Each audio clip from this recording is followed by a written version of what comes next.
Oke. Oke, selamat siang Bu Hilda. Selamat siang Bu Nungki. Gimana kabarnya Bu Hilda hari ini? Baik, tapi kayak sedikit pusing gitu. Wah, kita masih awal-awal awal proses pembelajaran. Belum ya? Kita masih masih MPLS ya. Gimana Mhm. nih Bu Hilda? Apa apa tujuan Bu Hilda mengajak saya ketemuan, bincang-bincang, ngobrol-ngobrol? Ada masalah Oke, apa nih? pengen sharing dan mungkin dibantu gitu ya supaya saya bisa menemukan jalan keluar dari permasalahan saya ini sih, supaya saya tahu metode yang tepat buat pembelajaran IPA di tahun pelajaran yang baru ini. Oh gitu. Sebelumnya kalau boleh tahu nih Bu Hilda itu telah menerapkan tahun pelajaran kemarin ya, tahun ajaran kemarin telah menerapkan metode pembelajaran seperti apa di anak-anak? Kalau misalnya yang tahun lalu kan ya campuran ya. Campuran itu ya melihat dari gimana kondisi anaknya. Cuman, kebetulan tahun ini saya ngajar lagi nih di kelas 7. Cuman yang Hmm, berbeda dari tahun sebelumnya lalu adalah jumlah siswanya nih. kenapa Bu Hilda jumlah siswanya kalau boleh tahu? Kalau tahun lalu kan, cuman 36 maksimal ya, di tahun ini tuh Nah, sampai 42. Nah, saya tuh udah oh, kayak overthinking dulu, aduh kira-kira saya bisa nggak ya ngajar dengan jumlah siswa yang banyak, apalagi kan kelas 7 itu sore hari nih, di mana oh banyak gitu. jam-jam rawannya ya. Siang hari Hmm. ngantuk, sore hari makin tambah ngantuk, tambah lemes. Nah, saya udah overthinking dulu, aduh nanti saya bisa nggak ya ngajarnya. Terus saya harus ngajarnya kayak gimana nih, supaya anak-anak semangat terus belajar IPA-nya. Udah tahu ya kalau pelajaran IPA tuh kayaknya, aduh, kayak gitu.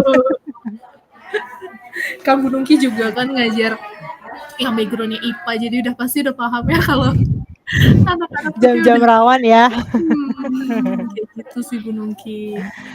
Kalau kemarin tuh Bu Hilda menerapkan metode seperti apa? Rata-rata nih, maksudnya lebih Mhm. lebih dominannya ke arah mana gitu metode pembelajarannya? Oke, kalau saya sih kalau materi yang hitungan ya, ya memang sih Mhm, saya masih banyak ceramahnya. Tapi mhm, kalau untuk yang misalnya bisa saya praktekkan, ya masih, praktek, kayak mmm, gitu.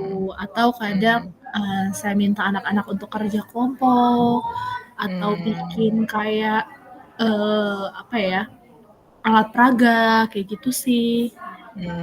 gitu. Nah, sebelumnya mau tanya nih Bu Hilda, apa, dari metode pembelajaran yang tahun kemarin yang sudah diterapkan, ada nggak sih kira-kira hambatannya dari Bu Hilda selama penerapan proses metode pembelajaran yang kayak, yang tadi Bu Hilda sebutkan? Kalau saya lihat sih sebenarnya Bu Nungki, kalau saya lagi menerapkan metode yang, praktikum atau misalnya saya bawa keluar kelas, anak-anak tuh semangat ya Bu Nungki ya. Mhm. Apalagi udah di jam-jam rawan gitu biasanya anak-anak semangat. Cuman memang kalau misalnya saya, ngajarnya di kelas gitu ya, apalagi dengan metode ceramah itu udah pasti anak-anak ngantuk gitu Bu Nungki. Seperti itu.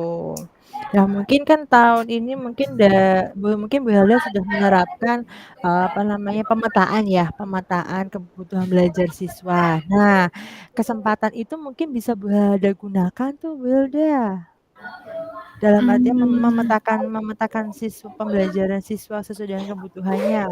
Apa Bu Helda sudah menerapkan pemetaan ya? Kalau untuk yang sekarang belum saya petakan, Bu Nungki. Tapi Mmm, mungkin, bisa sih ya saya mumpung masih awal-awal ini, saya mmm. petakan dulu ya biar ketahuan dia, eee, apa namanya, profil kebutuhannya seperti apa. Jadi saya dalam ngajar juga lebih gampang ya walaupun muridnya Mhm. jumlahnya lebih banyak, ya kayak gitu.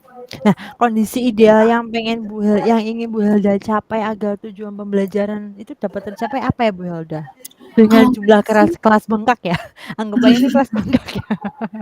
ya kalau saya sih pinginnya, anak-anak bisa tetap belajar dengan baik walaupun jumlahnya banyak.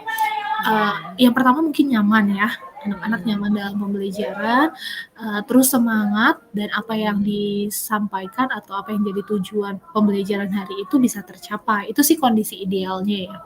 Berarti yang menjadi prioritas dari Bu Hilda sendiri anak-anak semangat dan nyaman berarti ya?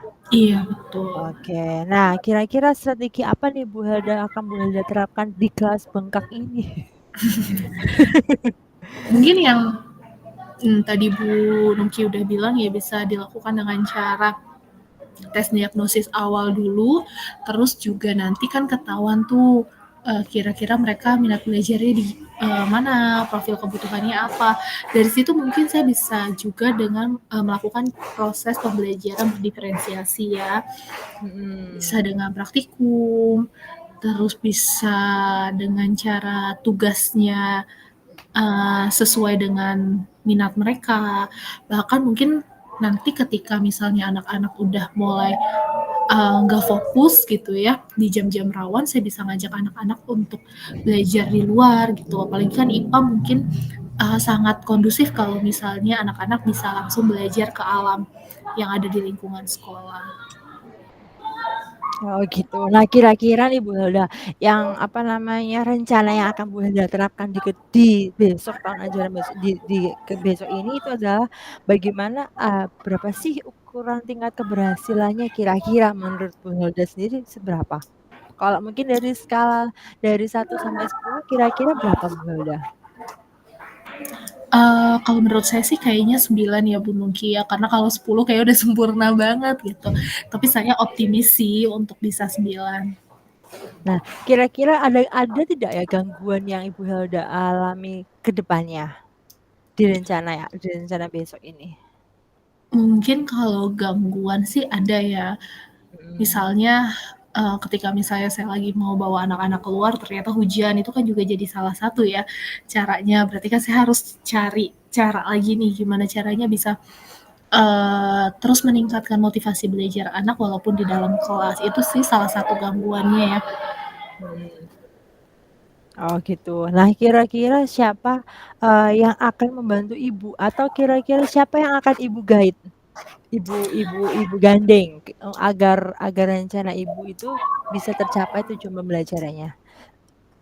Kalau saya sih, kepikirnya yang akan saya guide yang pertama adalah rekan sejawat yang sama-sama ngajar IPA di kelas 7. Kebetulan kan di kelas 7 juga gurunya bukan saya aja, tapi ada, rekan saya yang lain, kemudian mungkin rekan sejawat guru IPA lainnya yang ngajar di kelas 8 dan 9 yang mungkin sudah berpengalaman juga di tahun-tahun sebelumnya mengajar kelas 7.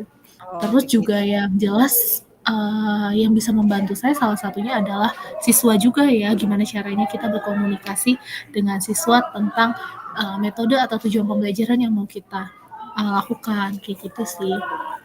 Oke oke. Nah kapan nih rencananya Ibu akan menerapkan kegiatan tersebut? Kalau saya sih mungkin mulai dari minggu depan ya, karena kan minggu depan anak-anak sudah mulai, belajar Ya, efektif oke. jadi pasti minggu depan.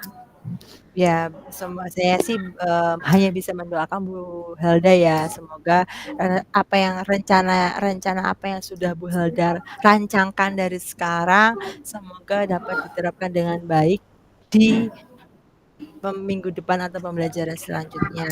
Nah, kira-kira nih, bagaimana perasaan Bu Helda setelah mengikuti, sharing-sharing ini dengan saya? Oke, udah lega gitu ya, kalau tadi kan kayaknya, eee, overthinking banget gitu ya, tapi kalau sekarang sudah sedikit lega, dapat banyak pencerahan dari Bu Nungki. Ya semoga saya bisa terus semangat mengajar di Semangat Bu tahun Helda, ajaran yang baru. amin. Terus semangat Bu Helda, jangan terus menyerah, tetap semangat, semangat pagi, jangan semangat Iya. siang ya. Walaupun kita mengajar IPA tapi di siang hari, tapi kita harus selalu punya semangat pagi. Gitu. Oke, mungkin ada lagi Bu Helda yang mau ditambahkan atau mau di-sharing-sharing-kan? Sudah. Sudah, oke. Terima kasih Bu Ya, Helda, terima kasih sampai banyak Bu ketemu minggu Nukil. depan, tetap Iya, semangat Bu Helda. baik. Terima kasih ya. Sama-sama.